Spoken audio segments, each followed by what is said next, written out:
Hey, it is December the 10th, 2025. I'm over here and I'm just kind of sitting here. It's barely starting to get sunlight out right now, kind of early-ish. I don't know, about 7 a.m. in the morning, but I've been here for a little while, waiting in this here parking lot. I waited until it wasn't so damn dark and creepy, alright? But while I have a little bit more time to wait out here, I figured I'd shoot a little update on my behalf personally.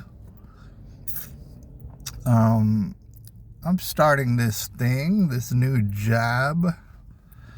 I am still in the process of onboarding, as they call it, and I've already had some rigorous testing and stuff, so I'm halfway there.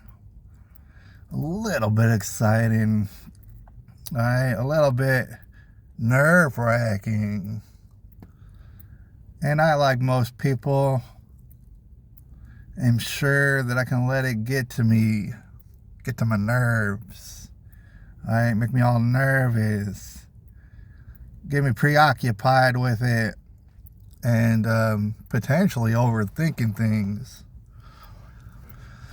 But fortunately or unfortunately, however you'd like to look at it, I have had the privilege of looking at the outside world and fully understanding that it is much, much, much, much more nerve-wracking than what I'm dealing with, right? Kind of excited about the job, getting paid a little bit more than I ever been paid before, but it's not too, I'm not looking at it, and these days, not really looking at it as a super duper permanent thing, because, you know, quite frankly, ain't nothing on earth super duper permanent.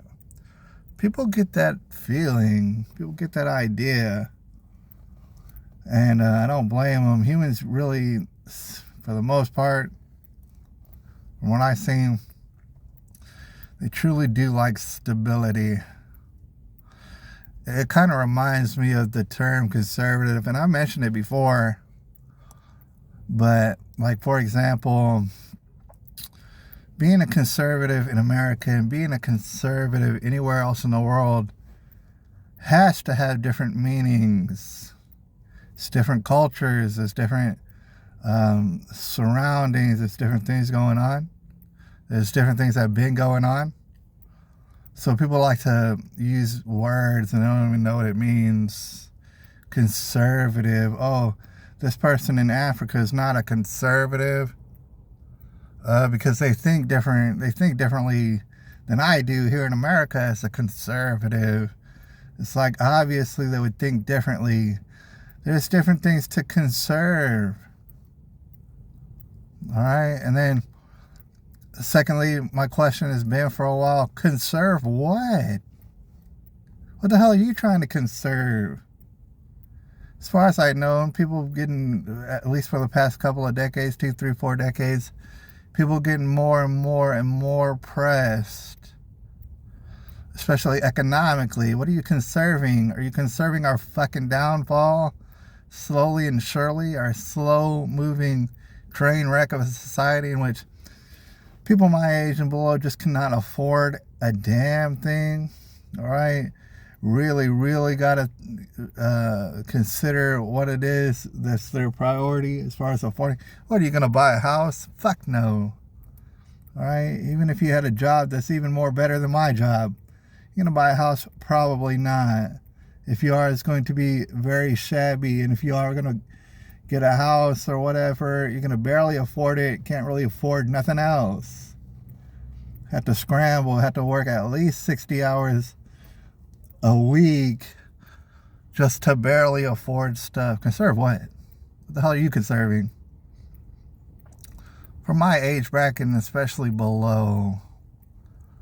And I do want to make mention of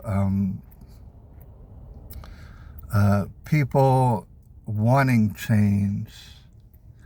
And I see that as very valid. People rightfully look at being conservative as being retarded. You are retarded. You want to keep going down this road. Perhaps for boomers, perhaps for people who's a little bit more older than me, they would want to conserve stuff. But you got to imagine, for people like me, for people younger, you don't want to conserve a damn thing. All right, you want change. Sometimes you'll be willing to go through drastic things for change. You might vote in a Ma'am Danny over there in New York, and some people think, oh man, I just can't believe it. Oh man, you just can't believe a lot of stuff. That's very believable to me. That people want a drastic change. All right, we're living in the best of times and the worst of times. We can't afford nothing, but the best of times in plenty of ways. I mean, there is technology. Of course, AI is a double-edged sword. I'm completely tired of seeing like AI commercials and things like that. All right, but that's me. That might be you. We're like exceptions. The majority of the world loves fucking commercials. They can't get enough commercials. They love commercials by robots, and we're talking especially boomers who are just programmed for television in that sort of format to always be inundated with commercials and stuff like that. It's a new generation where we can't really afford a house, but we can afford subscriptions, for example, to Spotify, in which, you get the premium on Spotify, which I got, the premium on X, and the premium on Rumble. Why do I do that? You don't have to do that. It's for free. I fucking hate commercials. My money is so spread so far thin. I'm not the only one. In fact, we're all the only ones. That I don't want you to tell me what the fuck I need. Oh, this is what I need. Oh, this is what I want. Oh, I need you to tell me and stuff constantly in commercials. I can't afford shit, bitch. Fucking retarded. Alright, but best of times, because people are having conversations that I just never even knew were possible, and it's way better than pornography. For people who's into pornography, god damn, dude, I know it takes a long time and it takes certain things to happen in your life before you're just not interested in that at all, not even in the slightest. But the conversations that people are having, unflippin' believable. Shout out to Candace Owens, by the way. Again, it's not that she's right. It's not that I believe that she's definitely right about what she's saying and the leads and the tips. If you're familiar with Candace Owens and her winding road that she's going on down right now, and it's having everything to do with Charlie Kirk and Israel and France and our government, our corrupt ass government. It's not about whether or not she's right. Everybody's like, oh, what cult are you in? I'm not in a fucking cult. I'm in the cult of understanding that when the FBI and any federal agency tells me some shit that's just unbelievable, that's not even practical, that's not even hardly possible, that they're lying, and they've been lying. All right, I'm of that camp. I think that's a growing number. It's not a shrinking number of people who are in that camp that we know that you're fucking lying, and we don't have anything to show for your lies. Back in the day, a few decades ago, we could just like buy your lies and pretend like everything's normal, and perhaps afford a house, perhaps even get married, perhaps have children.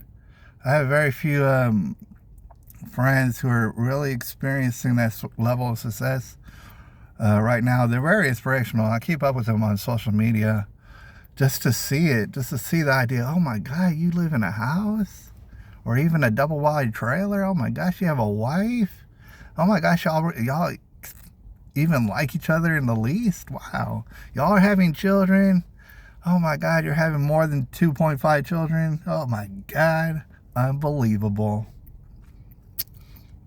All right, but the conversations, and I'm gonna get up out of here, start to get ready for work, but the conversations are unbelievable, and they're mind-blowing, and they're perspective expanding, and all that. One of my favorites is one that I seen a day ago or 2 days ago. I think 2 days ago. Nick Fuentes. Real briefly, let me say that I've been listening to Nick Fuentes. Hey, look, I also want to mention people are having beefs with all sort of other people for this and that reason, even though they might be on the same side politically, like 90%, and then 10% they differ with other people and they get into beefs. It's just like professional wrestling. It's ridiculous, but also I'm not going to hold it against people. I like listening to all sort of people who really dislike each other. I mean, just to name a few: Candace Owens, Nick Fuentes, Marjorie Taylor Greene, President Donald Trump, Laura Loomer, Alex Jones, and the list goes on and on. Roger Stone, Steve Bannon. The list is much more expansive than that, but if you're in the know, you know that most of these people don't even like each other at all, and they've been very outward in that and stating that they don't like each other. It's fine that you don't like each other. I'm not in a cult. I can like all y'all, and I don't care if y'all like each other or not. All right. For example, I'm not in a cult. I like all sort of music. I don't give a damn what's their political. The artists, music who I listen to, and I love the vibes. I love the energy of music and the different emotions that it can evoke. I don't give a damn what's your political stance or social stance or anything like that. It does not matter to me at all. All right, but one that I did want to mention, of course, was Nick Fuentes and Piers Morgan recently, in which, let me just briefly say, if you haven't caught it, go ahead and catch it. It's freaking amazing. That conversation was amazing, and it's a window like I've never seen into the thought process of people who are my age and younger. And in that, so long as you're polite, there is no holds barred. All right. I mean, the thing is, be polite, be respectful, have decorum. If you have all these things, there is no holds barred. There is no forbidden words and forbidden topics. And we can't just be led around by our nose no more. The way that the whole of society definitely was in the past decade, I don't know how many decades. We can't be led around by our nose anymore. It's very hard to guilt trip people who can't afford shit. It's very hard to guilt trip them, especially when they look around and see the wealth gap is definitely becoming larger and larger and larger. There's people out there affording the most lavish of stuff right in front of our faces, and then the majority of us cannot afford a damn thing. All right? We're not just going to let someone say, oh, Holocaust, you can't talk about nothing. There's not one Holocaust that's more devastating and important than any other Holocaust. And guess what? History seems to be rife with all sort of Holocausts all over the place. So to get us to thinking one thing just because, we've been brainwashed. My entire school existence was talking about the Holocaust. Oh, the Jews. Oh, the Jews. Hey, I feel bad for them just like I feel bad for anybody. How many Polish people were killed during World War II? Kind of a lot, right? But you just want to mention certain people. And you don't want to talk about the Americans, the Japanese, everybody else everywhere in World War II who they all got killed. Let me just say that war for any reason is a stupid reason. And we shouldn't even be having wars. Wars themselves, and I think Jesus, probably this would be his sentiment if I had to guess, are unnecessary. And as far as my perspective, wars really are just population control. It's people in very high places realizing that their population is getting out of control. They're getting too smart. They're getting too adept of all the corruption that's around them. So let's pretend to fight each other so that all these poor people die. All right, and they just kill each other But see, that wasn't working good enough, and so they done all sort of stuff like poisoning us constantly, and also most recently hitting us with absolute poison via COVID shots and stuff like that. And they don't plan to stop. Right? Wars are messed up. Holocausts are messed up. They all are messed up. All right? There are no special people. The Jewish people are not God's chosen people, unfortunately. They're good enough people, and I don't mind them, and I don't hate them. And I don't hate Muslims, and I don't hate Buddhists. And I don't hate Sinks, and I don't hate atheists, and I don't hate anybody on the world. So to look at me and say, oh, you're a bad person, because you don't bow down to just some narrative that we're putting across. That way we can control everything that you do. It's like, dude, we cannot afford to keep being led around by our nose, unfortunately.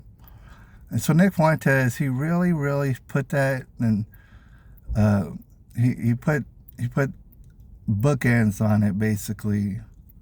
He really made it official that no, it's time to think about us. It's time to think about our families. It's time to think about our communities first and foremost, if not only, and America first and foremost. We're about tired of this little game, and I'm gonna get up out of here because everybody seems to be going in, but we're about tired. And I would like to remind everybody, as a suggestion, is now that we're realizing we're about tired, now that we're realizing we really, really need change, it might be also crucial to remember that heaven is a real place. This world does seem to be a test. There is no reason to cling onto it like it's the only thing that exists. And we're realizing and we're seeing that, when people lose sight of this fact, when they love the world so much, when they love their own life so much, when they love the security, so-called, of their children so much, that they will crack under the pressure. Like a shout out to Tim Pool, who, I've never been a huge fan of, but I don't dislike him. But he is cracking. And he's becoming very belligerent. And this is before the chaos. Everybody who I see says, oh man, chaos is on the brink. We're not there yet, but it's definitely on the horizon, and you better get ready for it. Well, people like Tim Pool are cracking already right now. All right? And how long can we keep going before cracking? And I'm not talking about women, although some women have hella huevos. And I'm definitely not talking about children. I'm talking about grown men. To have the Constitution, to be able to go forth and carry on and fight for what you think is right, fight for the truth, fight for principle over anything, and know there's not certain groups of people who you worship, not the Jews or anyone else. That's the whole message of Jesus Christ, is that anybody can turn their life around and see what's really important. And what's really important is not even this lifetime. All right, it's after this lifetime. So I'm gonna get up out of here. I'll holler at y'all a little bit later. It's December the 10th, 2025.